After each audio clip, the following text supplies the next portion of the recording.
Good morning, everyone. I'm Reverend Jennifer Nordstrom, and I'm honored to serve this congregation as your senior minister.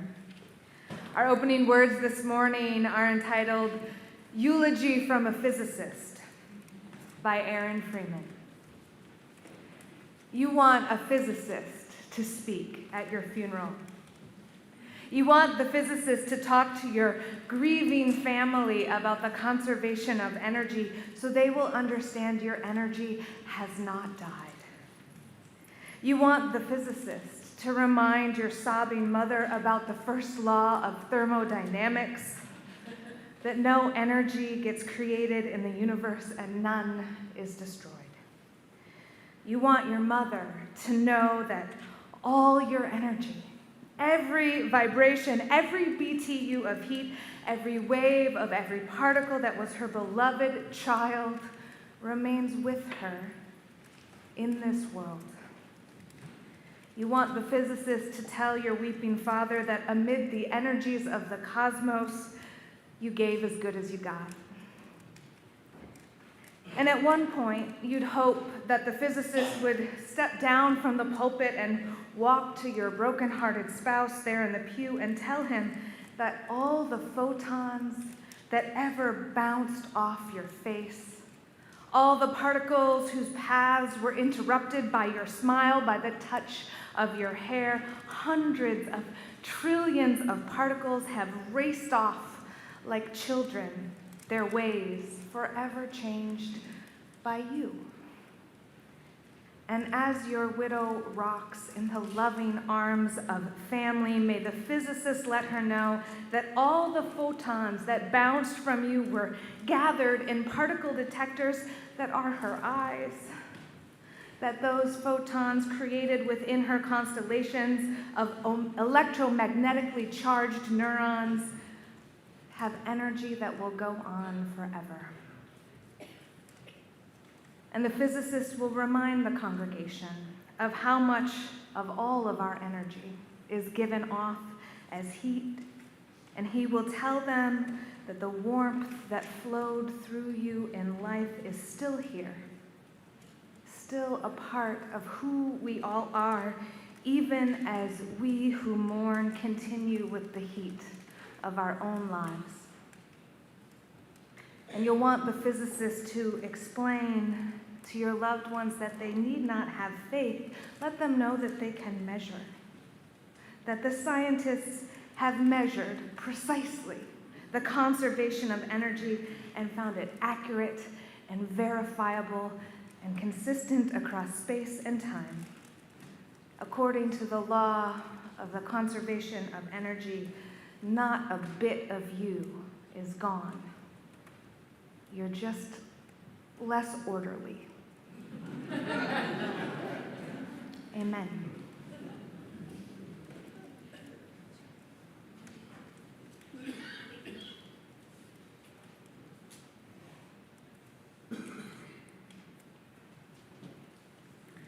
Will you please rise in either body or spirit for our opening hymn, number 298, Wake Now, My Senses. Now my senses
Good morning.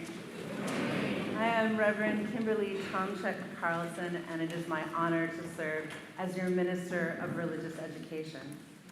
The story I have for you today is called Everything is Connected. It's by Jason Gruhl. Everything is connected, and since you are part of everything, you are connected to everything. You are connected to a human body, to hands and eyeballs, teeth and toes, elbows, a butt, and even a nose, to a heart and some lungs and a strange-looking stomach, and a brain that's so smart, there's no peak it can't summit. But you're not just a body, you're bigger than that. You're connected to people, to everybody. To moms and to dads, to sisters and brothers, uncles and cousins, grandfathers and grandmothers. You are connected to friends and to teachers at school, and even to people you don't think are cool. You're connected to people in Denver and Maine, in Paris, in Baghdad, to strangers in Spain. You are connected to every human on earth. Wow. And they are connected to you. You are also connected to hedgehogs, and cats, and squirrels, and dogs, and birds, and rabbits, and cows, and deer by the herds, monkeys, tarantulas, dolphins, and snakes. Friend, you are connected to every big, small, hairy, slimy, snuggly, scaly, floppy, flappy, bristly, beautiful creature on earth. Even blobfish. Blobfish, you say? Surely not that. They don't look like me, talk like me, or act like me, and they probably stink. But, you see, we're connected. We all play a part. In life, we're the same. We're all blobfish at heart. Now, this next part, though bonkers, is true. I'm afraid you're connected to everything humans have made, too. To toys, to playgrounds, books, to chairs, gardens and medicine, language and prayers, buildings and bicycles, buses, balloons, hammers and paintbrushes, tractors and spoons. But also to chicken pox and bullies and lies and to greed and pollution and trash piled high. You're not just connected to the things that you like, things that are comfortable, easy, or nice. As a human, you're part of the everythingness, and sometimes it's scary and a big, ugly mess. But the good news, my dear, is that you are quite powerful, a force in everything, timeless and wowferal. You're even connected to things you can't see. The invisible world, at least for you and for me, to cells and DNA, diseases and death, amoebas and gravity, atoms and breath, to hydrogen, nitrogen, nanobots too. You're connected to them and they're connected to you. You're connected to happy, connected to sad, to the past, to the future, to all the thoughts you've ever had, to pharaohs, Ben Franklin, T-Rex, ancient Greece, to love and to poverty, hunger and peace, to Jesus and Buddha, Muhammad and Moses, to spaceships and aliens with noses like hoses. You're connected to all that will be or has been. You're this very moment where all things began. For you are the sun and the moon and the stars, Venus and Jupiter, Neptune and Mars, comets and galaxies, voids and black holes. You are the universe, perfect and whole. The end.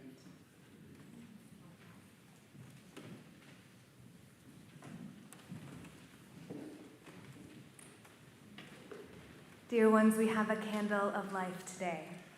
I'm sorry to share with you the news that one of our members has died. Lauren Lays died peacefully on Friday evening, December 8th. His wife, Adele Cafferly, was holding his hand when he passed. All 4 of his children, plus Adele's best friend Maureen, were present in the week before he died. Lauren had a rare neurodegenerative disease. Lovingly cared for by his family, he entered home hospice care in November and transitioned to inpatient hospice in early December. Lauren was 84 years old and a member of our congregation since 1996. A memorial service will be held here at First Church on Saturday, December 16th at 10 a.m. with Reverend Dina McFeeters officiating. A reception with light refreshments will immediately follow the service in the Lean House Common Room. All are welcome. As is our custom in this congregation, whenever a member is born or adopted or dies, we light our candle of life. Today, for Lauren Lays.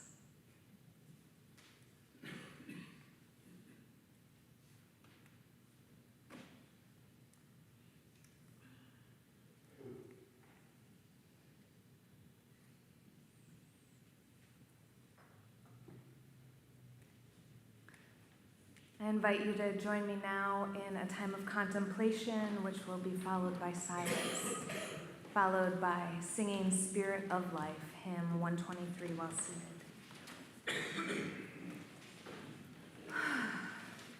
Let's just take a moment to gather together. Find yourself in your body, whatever that means to you. Maybe it means your feet on the floor or your spine stacking vertebrae on top of vertebrae. Maybe it means finding your breath and letting it bring you into being here and now.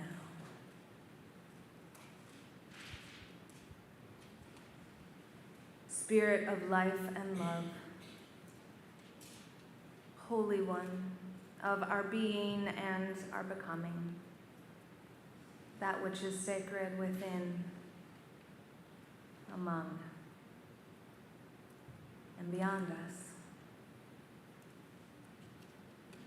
Be with us in this season of hope and miracle, light and birth. Even more so, be with us and with all for whom this season is a season of grief and fear, pain and death. On this 4th day of Hanukkah, we pray especially for all of those who are struggling with growing anti-Semitism and Islamophobia, and all of those suffering from violence in Israel and Palestine. And we pray for peace, a lasting peace, a peace that is rooted in love and justice and real safety for all people. We pray that all the hostages might be returned and all the bombs stop dropping. We pray that the water and the electricity be turned back on, and that all those grieving, all of those who have lost loved ones might be comforted. All of those struggling with fear might be held in love, and that we might find our way together as humanity towards peace and love and justice and freedom, towards comforting darkness and miraculous light. May it be so.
Good morning, everyone.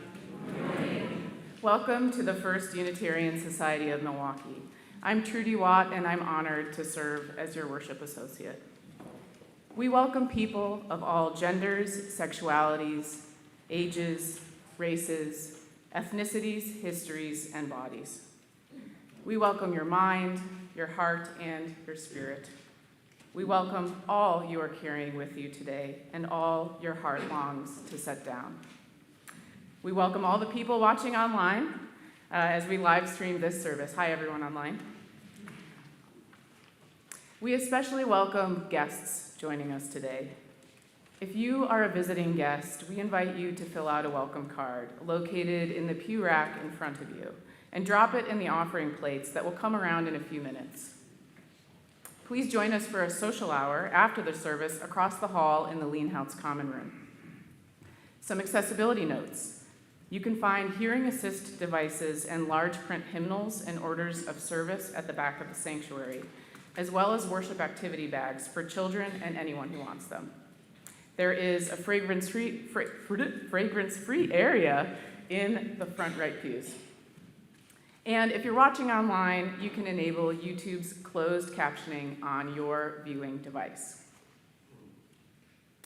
Next week, there will be only one Sunday service at 10 a.m., as it is our holiday pageant featuring our children and youth. We encourage everyone to be festive and wear your holiday attire. You will not want to miss it. Help make Christmas Eve receptions festive by signing up at the member services table starting December 3 to donate finger food items or to help with reception preparation. Interested in membership at First Church or just want to learn more about Unitarian Universalism? Register for our Winter Journey to Membership class held entirely online 4 Wednesday evenings, January 10 to 31, 2024. That's the first time I've said that year out loud. From 6:30 to 8:30 p.m. Led by our ministers and staff, we explore Unitarian Universalist theology, history, principles, social justice, the meaning of membership, and how to make connections here. Sign up at the membership table during coffee hour or online at our church website. I welcome you to share in our First Church worship and purpose by inviting you to join me in a unison affirmation of our mission, which is printed in your order of service. We gather to nurture the spirit, engage the mind, and inspire action. Every week, we have the opportunity to practice our values through sharing our resources. Our pledges are at the core of our spiritual practice of generosity. In addition, the church shares half of all the non-pledge cash in our offering plate with a community organization, practicing our value of interdependence. Today, we share the plate with Just One More Ministry. May the practice of giving bring us joy. The offering will now be gratefully received as together we sing our children's recessional hymn, number 55, Dark of Winter. I invite all children, youth, and RE volunteers to sing the first verse of the hymn and then follow Reverend Kimberly to the Leanhouse Common Room and then downstairs for religious education. If your child needs to check in for RE, please accompany them to the common room. Please join us in singing hymn number 55, Dark of Winter.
My grandfather, Ido Knapp, and I were close.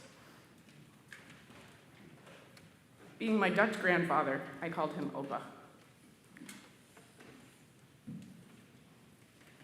Opa and I had a secret code when I was so small that a room full of adults seemed to me an endless sea of long legs and eye-level wrists. Arriving at the cuff of his jacket, I'd tug 3 times, upon which sign he'd bend down to my level with a smile, no matter who he was talking to. Just before Opa was diagnosed with Alzheimer's in my late teens, he declared that he wanted to learn how to send an email. The family sent me in for a summer weekend of hardcore technology lessons in Oma's air-conditioned basement office. Notably, Opa's office did not have a computer in it. I had been diligently explaining the power button on the computer for at least 10 minutes when Opa leaned over and said, "How about a glass of lemonade?" We spent the rest of that weekend in the backyard. The Alzheimer's diagnosis came and apparently explained some things to the adults around me, although I hadn't noticed anything different about him. I moved away from home too young and under turbulent circumstances. Opa kept in touch through weekly phone calls. He knew what I was up to, the names of my roommates, and other life details. My visits to family during those years were rare, but more likely if seeing Opa was part of the plan. We waited in Lake Maxinkuckee, and he told me about sailing there in summers past. It was hard for me to see the progression of his illness beyond advancing physical frailty that seemed normal for his age. So it was quite a shock when one gray day in November, he took to his bed and it became clear to everyone that he wasn't getting out again. What the bleep, I thought. People don't die of Alzheimer's, do they? He hasn't even completely lost his memory yet. He lives at home. He still pretty much knows who we all are, most of the time. How can this be? My experiences with death up to that point had all been deeply tragic. Too soon, or too sudden, not fair, not peaceful, full of pain or even violence. People didn't just take to bed in a deliberate sort of manner and set up camp to die. Except Opa did exactly that. The way I remember it, Opa gave everyone a couple of days to figure out that he really was dying. Then he gave us all a few more days to make sure that everyone had a chance to be with him. He was not conscious for many of those days, including the day I got to be alone with him for what felt like a couple of hours. I got to tell him everything that I loved about him, how grateful I was to be his granddaughter and for all the love and guidance he had shown me. I got to say everything I needed to say, and although he wasn't speaking in response, I know it was a two-way conversation. I was very sad to sit with Opa at the threshold of his death, but comforted, as always, by the presence of his warm and patient spirit, the familiar texture of his hand in mine, and the enveloping feeling of his unconditional love. Opa died surrounded by family and friends, just hours after my aunt, who had been racing up from Kentucky, arrived and had her time to be with him alone. The way Opa died showed me there is such a thing as a profoundly peaceful and loving end to life. It's not just a terror to be avoided and ignored at all costs. He seemed to choose the time and place. He included all of us with dignity and generosity. Everyone who was going to get there got there in time. How he did this, while suffering the effects of Alzheimer's and, well, dying, is beyond me.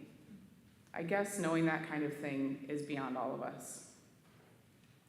Remembering Opa now comes with the whole story, all the stories. Simple ones I think I understand, and the ones I simply know are beautiful.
The comedian Pete Holmes has a funny bit about life and death and the universe that I am going to paraphrase to the best of my ability.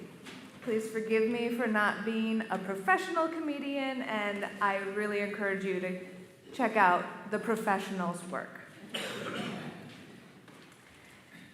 Pete Holmes says, "Some people think God created the universe, and some people think nothing created the universe. And the nothing people make fun of the God people. They say God doesn't exist." Which, okay, yeah, maybe. But do you know what definitely doesn't exist? Nothing. That's the defining characteristic of nothing, that it doesn't exist. So when Holmes compares nothing to God as possible sources of all creation, he says, so it's either God, something that you can't see, touch, taste, photograph, and something science can't prove, or it's nothing, something you can't see, taste, touch, photograph, and something science can't prove. But if nothing sometimes spontaneously erupts into everything, I think we can all agree that's a pretty magical, amazing nothing. And then Holmes says, and if you ask the nothing people what happens when you die, they'll tell you, nothing. You go into nothing. And I'm like, oh?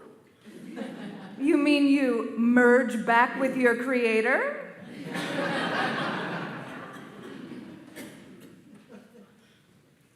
Nothing. Yes, maybe. Maybe nothing happens when you die. And I know some atheists and some humanists who find nothing to be comforting, to be the rest of realness and truth and no delusions. Our Unitarian Universalist faith is agnostic about what happens after death and before life. We don't know. Our liberal religious tradition is committed to both learn from the best wisdom of humanity today, which is the best science, and it is committed to giving space for our members to develop their own relationship with and understanding of the mysteries of the universe. Conveniently enough, right now, the best wisdom and science of the day is pretty mysterious itself. Even nothing gets pretty weird when you get down to the particle physics of it. Aaron Freeman, the physicist and author who wrote our opening reading, Eulogy from a Physicist, writes the following in his 2005 essay, My Inner Particle. Freeman writes, "A lot of us physics groupies look to quantum physics as the coolest theory. We believe the physicists who say classical ideas don't cut it when you go nuclear. We get that quantum stuff is so weird, the only way that you can convince anyone that you've really studied it is to just go around endlessly repeating, I don't know. I don't know. We accept that a rock is really a cloud composed mostly of empty space and sprinkles of tiny particles. But what exactly are we supposed to do, asks Freeman, with the knowledge that everything we know is different at the subatomic level? How should evidence of an extra 6 or 7 dimensions inform our days? Where in my head and in my worldview am I supposed to put antimatter? Well, I, Jennifer, am not a physicist. I could be considered a physics groupie, though not to the technical extent that Freeman is. I love the weird quantum stuff. I love going around endlessly saying, I don't know. Because I don't. And neither do we as a species. We don't know so much more than we know. And what we know we don't know is just one tiny piece of the totality of what we don't know. For instance, according to NASA, we know how much dark energy there is because we know how it affects the universe's expansion. But other than that, dark energy is a complete mystery.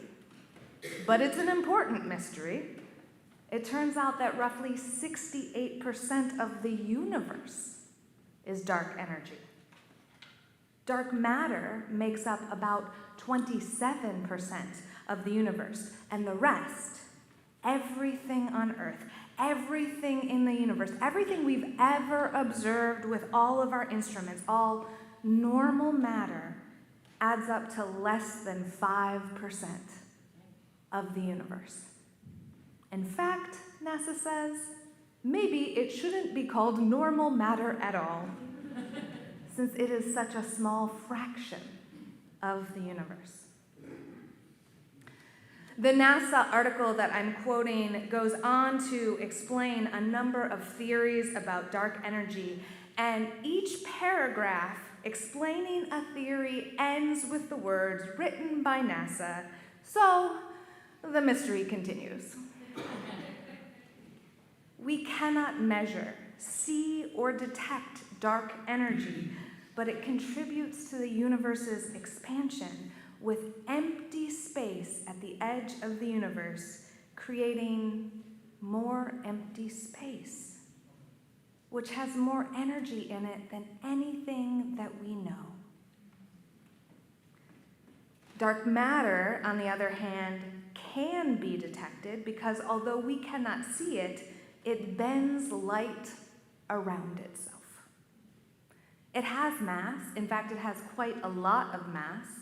The astronomer Vera Rubin estimates that in our spiral galaxy, there is about 10 times more dark matter than quote-unquote normal matter that we can see. And dark matter's mass, its gravitational force, binds normal matter, us, together. So nothing, which doesn't actually exist, is that the nothing of empty space creating even more space at the edge of the universe? Or is it the dark matter which binds us together? Or is nothing simply the law of the conservation of energy, where after your death, all of your energy, every vibration, every BTU of heat, every wave of every particle that you ever affected is still here, just less organized? In 2017, a woman named Dolores Cruz lost her beloved 24-year-old son, Eric, in a car accident. After his death, Dolores cried herself to sleep every night. Eventually, she found her way to some solace through guided meditation, where she would visualize walking down a path every night to meet her son at the edge of the sea. Cruz wrote, I usually spent about 10 minutes guiding myself through a lovely pathway of trees and flowers, hills and grasses that led to a glorious beach. I created details that included a table and 2 chairs overlooking the water where I could sit with Eric, have a latte, and talk, enjoying the breeze and the scent of the ocean. Every night, Dolores would walk down the path and imagine sitting at a table with her son and talking and laughing. It brought her comfort She knew that she was using her mind to find that comfort, and she was fine with that. It helped her go to sleep laughing instead of crying.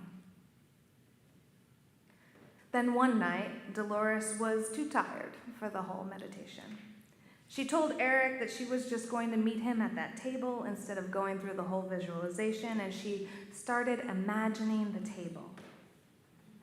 But then, Dolores heard out loud, right next to her ear in the room where she was lying down, "I'm right here, Mom." And in that moment, everything changed for her.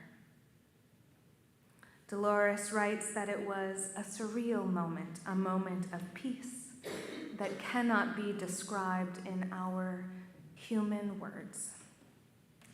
She said, "I was enveloped and I was held by this love. It was a gift. It was a glimpse. It was a connection."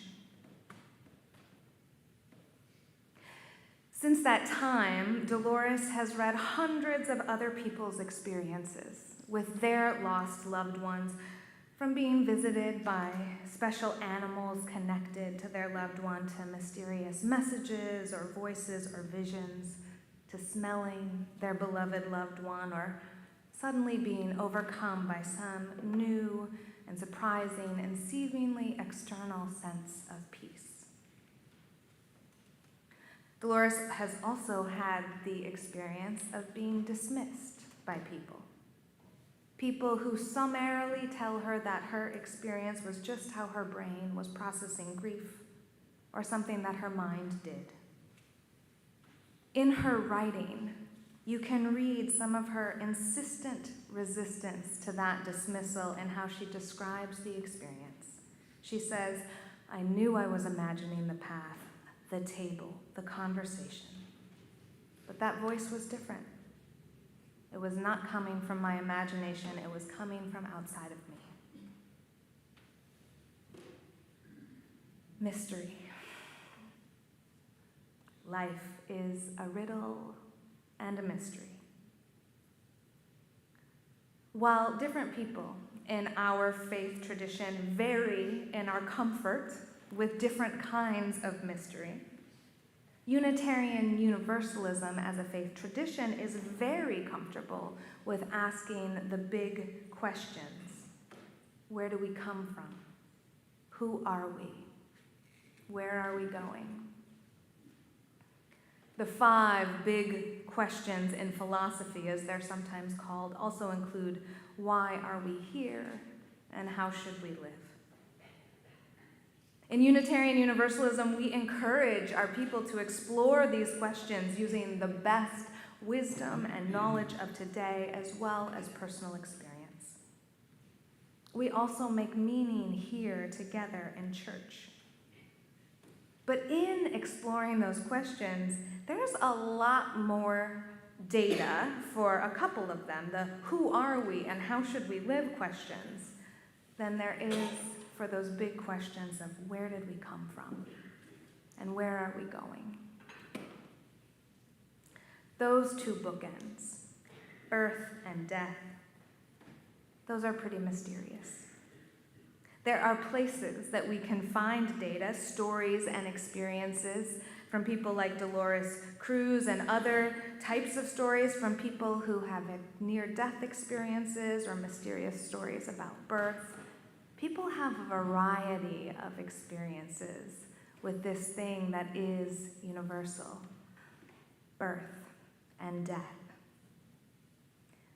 We can also look to the science of the Big Bang, to the particle physics of nothing, to the current understanding of the universe and how it works. But the physicists who know the most will tell you we don't know more than we know. In fact, what we know is just a tiny portion of reality. And mostly, we don't even know what we don't know. And yet, here I stand before you, very invested in these questions. I've invested my life in asking them together with you, in wondering about them and exploring them, because I think it matters. How does that stand in tension with my simultaneous conviction that we don't know? Theology. What we believe about the world and how it works, why we're here and how we should live, where we came from and where we're going. Theology matters because it's at the core of how we think, which is at the core of how we feel, which is at the core of how we behave. So it affects how we are, our well-being. It affects our relationships. It affects how we show up in the world and our communities. It affects all the people whose lives we touch. There are circles and circles and circles beyond us that it affects. So one of the key questions that I ask about theology, especially theology when it comes to these very big bookends with a lot of mystery embedded in them, is how does it function? What are the effects of believing this or that thing about these mysterious bookends? If I believe blank about where we came from or where we're going, then how do I think, feel, and behave? For some people, there is a great comfort in experiencing a connection with a loved one after death. For others, there is comfort and rest in believing that we return to nothing after death. And for others still, there is peace in the questions and wonder in the not knowing of it all. Sometimes not knowing can create space for curiosity. It can create space for humility and open listening and connection across difference. Not knowing can create space to learn and honor what comforts someone else. Comfort with mystery can make room for delight and surprise. A Unitarian Universalist shared this story with me about her mother's death. She and her mother were both atheist humanists and believed that nothing would happen at the end of life.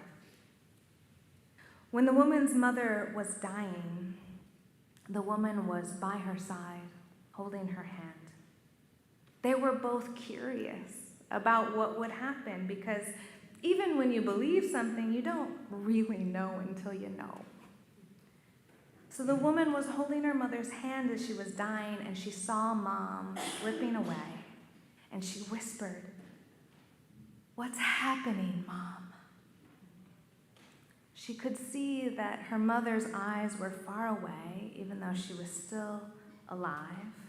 She was in that slow, quiet place, the in-between. And she took a minute to respond. Then she smiled and said, "Nothing to be afraid of." Nothing. Nothing which spontaneously erupts into everything, or that which is never created or destroyed, or spaciousness, becoming even more spaciousness, racing at the edges of a growing universe, or every photon that has ever bounced off your cheeks, racing off into the universe, forever changed by you, or the cardinal, or the owl that mysteriously comes visiting, or waiting until all the beloveds have gathered before going, or the voice in your ear, or the smell of you on the wind, or the memories of walking together, or the stories of you being told by your grandchildren, or the story of your life, living on in the collective story as long as storytellers live, or you, gathered in the dark matter that binds us all together, you as the sun and the moon and the stars, Venus and Jupiter, Neptune and Mars. Friends, the beginning and the end are still a beautiful mystery, but they are nothing, mysterious, erupting, nothing to be afraid of. Amen.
Dear ones, may whatever you believe about the great mystery bring you comfort.